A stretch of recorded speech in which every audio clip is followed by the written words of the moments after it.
அஸ்ஸலாமு அலைக்கும் வரஹ்மத்துல்லாஹி வபரகாத்துஹு. கண்ணியத்திற்குரிய அல்லாஹுவின் நல்லடியார்களே, புனிதம் நிறைந்த ஹிஜ்ரி 1447 ஆண்டை நாம் எல்லாம் அடைந்திருக்கிறோம். அல்ஹம்துலில்லாஹ். இல்லாமல் அல்லாஹ் நம்முடைய முன்னால் செய்த பாவங்களை மன்னித்து வரக்கூடிய காலங்களில் பாவங்களை விட்டும் தவிந்திருக்கும் பாக்கியத்தையும் உடல் ஆரோக்கியத்தையும் எல்லாவித நலவுகளையும் அடைந்த மக்களாக அல்லாஹ் நம்ம எல்லோரையும் ஆக்கி வைப்பானாக. ஆமீன்.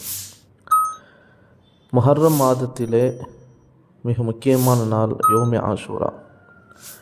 ஆஷூரா நாள் என்பது பிறை 10, முஹர்ரம் மாதத்துடைய பிறை 10, அதாவது ஞாயிற்றுக்கிழமை. அன்றைய நாளிலே யகூதிகள் நோன்பு வைத்தார்கள். ஏனென்று கேட்கப்படும் பொழுது, சையதுனா மூசா அலைஹிஸ்ஸலாம் அவர்கள் ஃபிர்அவுனிடமிருந்து பாதுகாப்பு பெற்ற நாள். அதை நினைவூட்டும் விதமாகவே, சந்தோஷமாக நாளாக கொண்டாடும் விதமாகவே நாங்கள் நோன்பு நோக்கிறோம் என்று சொன்னாங்க. இந்த செய்தி நபி அவர்களுக்கு எட்டியவுடன் அவர்களை விட தகுதியானவர்கள் நாம் தான் பொதுவாகவே.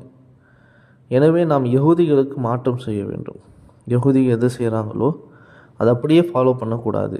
ஹாலிஃபுல் யஹூத ஃபீஹி. எனவே யகூதிகளுக்கு மாற்றம் செய்து பிறை 9 சேர்த்து கொள்ளுங்கள். 9, 10 என 2 நோன்பு வையுங்கள். அல்லது 10 அதுக்கு அடுத்த நாளான 11வது சேர்த்துக்கொள்ளுங்கள். 9, 10 நாளை சனி ஞாயிறு, அப்படி இல்லைன்னு சொன்னால் ஞாயிறு திங்கள், ஆக 2 நோன்பு வைக்கணும். இது ஆஷூராவுடைய நோன்பு. இந்த நோன்பு வச்சா என்ன கிடைக்கும்? சியாமி யோமி ஆஷூரா ஹதசிபு அலல்லாஹ் ஐயு கஃபிர சனத்தல்லத்தி கபலா. ஒரு மனிதன் ஆஷூராவுடைய நோன்பை வைப்பதின் காரணமாக அவனுடைய முன்னால் செய்த ஒரு வருடத்தின் பாவங்கள் மன்னிக்கப்படும் என்று அல்லாஹிடம் நான் ஆதரவிக்கிறேன் என்று சொன்னாங்க அல்லாஹ் ஸல்லல்லாஹு அலைஹி வஸல்லம். இப்போ நோன்பு வைப்பதின் காரணமாக நம்முடைய முன்னால் செய்த ஒரு வருடத்தின் சிறிய பாவங்கள் எல்லாம் மன்னிக்கப்படுது. அடுத்ததாக, இந்த ஆஷூராவுடைய நாளில் நாம் செய்ய வேண்டிய மிக முக்கியமான ஒரு அமல். இந்த அமலின் காரணமாக நம்முடைய வாழ்க்கை முழுவதும் நம்முடைய ரிஸிக்கிலே பரக்கத்தும் விஸ்தீர்ணமும் ஏற்பட்டுடும் இன்ஷா அல்லாஹ். பிறை 9, 10 இந்த நாளில் நாம் செய்ய வேண்டிய அமல் என்ன? மன் வஸ்ஸஅ அலா ஐயாலிஹி ஃபின்னஃபகத்தி யௌம ஆஷூரா.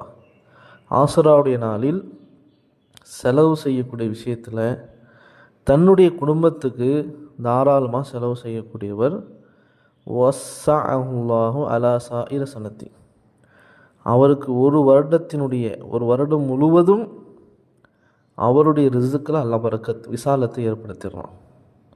அதனால் இந்த ஆஷூராவுடைய நாளில் தாராளமாக செலவு செய்யணும். தேவைக்கு அதிகமாகவும் இல்லை, தேவைக்கு குறைவாகவும் இல்லை, நடுநிலையான முறையில், அதாவது கஞ்சத்தனத்தோடு இல்லாமல் கொடைத்தன்மையோடு செலவு செய்யணும். வீட்டுக்கு தேவையான பொருளை வாங்குறது, ஏழைகளுக்கு உதவி செய்கிறது, சதக்கா செய்கிறது, இது போன்ற அமல்களை இந்த ஆஷூராவுடைய நாளில் நாம் அதிகப்படுத்தி கொள்ளணும். குடும்பத்துக்கு காய்கறி வாங்கி கொடுக்குறோம், பால் வாங்கி தரோம், அரிசி வாங்குகிறோம், ஒரு அமல் இந்த அமலை எல்லாத்தையுமே நம்ம இந்த ஆஷூராவுடைய நாளில் இன்ஷா அல்லாஹ் அமைத்து கொள்வோமே ஆனால் வாழ்க்கை